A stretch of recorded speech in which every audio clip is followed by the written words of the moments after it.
અમરેલી જિલ્લાના લાઠી તાલુકાના ઝરખિયા ગામના ખેડૂતોએ ભૂમિ પ્રાઇવેટ લિમિટેડ કંપની સામે વિરોધ નોંધાવ્યો હતો। કંપનીએ ખેડૂતો પાસે 11 મહિનાનો કરાર કરીને ખેડૂતો પાસે સંમતિ લેવામાં આવી હતી, ત્યારે હાલ કંપની અને ખેડૂતો વચ્ચે થયેલ 11 મહિનાનો કરાર પૂર્ણ થઈ ગયો હોય ત્યારે તેમ છતાં કંપનીને લાગતા નાના મોટા વાહનો હજુ અવરજવર કરતા ખેડૂતો રોષે ભરાતા 14 ખેડૂતોએ સોલાર કંપની સામે વિરોધ નોંધાવ્યો છે।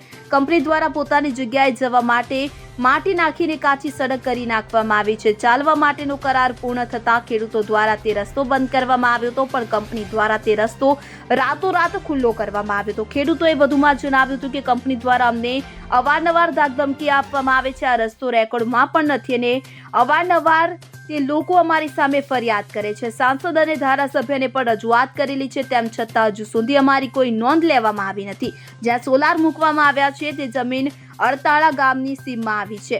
લોકોનો માર્ગ અડતાળાથી છે અને અહીં તેમનો કોઈ માર્ગ નથી, તેમ છતાં તેના સોલાર વાહનોને અહીંથી ચલાવે છે, જેને લઈ કલેક્ટર, મામલતદાર સહિત અનેક જગ્યાએ રજૂઆત કરી, તેમ છતાં કોઈ સાંભળતા નથી, જેથી નાના ખેડૂતો જાય તો જાય ક્યાં સવાલ ઊભા થવા પામ્યા છે। ત્યારે ખેડૂતોની એક જ માંગ છે કે સોલાર કંપનીએ જેટલા મહિનાનો કરાર કર્યો હતો તે કરાર પૂર્ણ થઈ ગયો છે, તે હવે અહીંથી ન ચાલે અને અમારી ઉપર ખોટી ફરિયાદો કરી છે તે પાછી ખેંચવામાં આવે અને અમને ન્યાય મળે તે માટે ખેડૂતોએ વિરોધ નોંધાવ્યો હતો।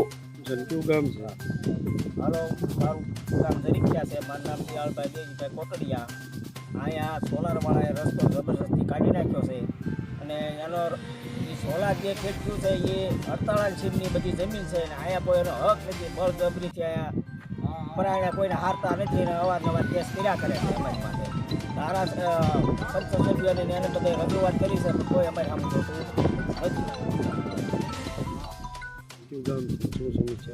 મારું નામ જનકભાઈ ભુરાભાઈ સાંગાણી છે, મારું ગામ ઝરીખિયા।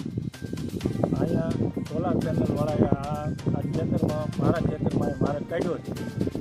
અહીંયા એનો માર્ગ છે ને છતાં એ લોકોએ માર્ગ અહીંયા કાઢ્યો અને એનો માર્ગ એ અડતાળાની સીમમાં એ સોલાર પેનલ ઊભી છે અને અડતાળા બાજુ એનો માર્ગ છે।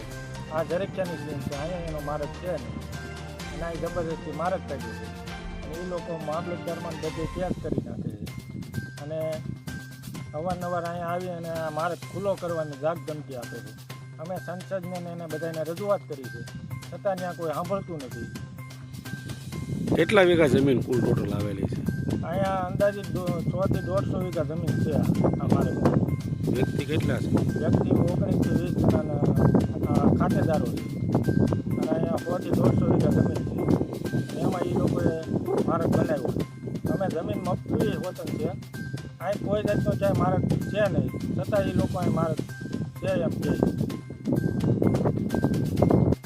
મારું નામ રાજુભાઈ રવજીભાઈ કોટડિયા, મારું ગામ ઝરીખિયા। અને આ જે સોલાર કંપનીએ જે સોલાર ફિટ કરેલું છે એ અડતાલાની તમામ જમીન છે અને આ જમીન જે અત્યારે અમારી પાસે બળજબરીથી જે આ રસ્તો કરવા માગે છે એ જમીન બધી ઝરીખિયાની છે અને એ વારંવાર વારા ઘડી આવે છે કે ભાઈ અમે રસ્તો બંધ કરવી, છતાં એ લોકો બળજબરીથી પોલીસની ધાક ધમકી આપે, મામલતદારમાં કેસ કબાડા કરી અને અમને ખોટી રીતે હેરાન કરવા માગે છે। અમે રસ્તો બંધ કરવી એટલે પોલીસવાળાની ગાડીઓ આવે અને અમને ધાક ધમકી આપે છે કે ભાઈ આ તમે રસ્તો ખુલ્લો કરાવી દો, નકર તમને અમે બધા પકડી જાવ। એવી રીતે અમને ખોટી રીતે ધાક ધમકી આપે છે અને સોલારવાળા પણ વારા ઘડીએ એવું કરે છે, કેસ કબાડાને એવું। એનો રસ્તો કાયદેસર અડતાલાની સીમ જે જમીન છે એટલે એનો રસ્તો અડતાલા થઈને છે, બધો તમામ જમીનનો રસ્તો અમારે અહીંયા। હવે અહીંયા અમને બળજબરી કરે છે ખોટી રીતે, મામલતદારમાંથી વારંવાર પૈસા આપી અને હુકમને એવું લઈ આવે છે અને અમને ખોટી રીતે ધાક ધમકી આપે છે। અશોક મણવર સાથે CN24 ન્યૂઝ અમરેલી। હવે જુઓ દેશ દુનિયાની તમામ ખબરો તમારી આંગળીના ટેરવે। ઉઠાવો મોબાઈલ અને Google Play Store પરથી ડાઉનલોડ કરો અમારી CN24 ન્યૂઝ મોબાઈલ એપ।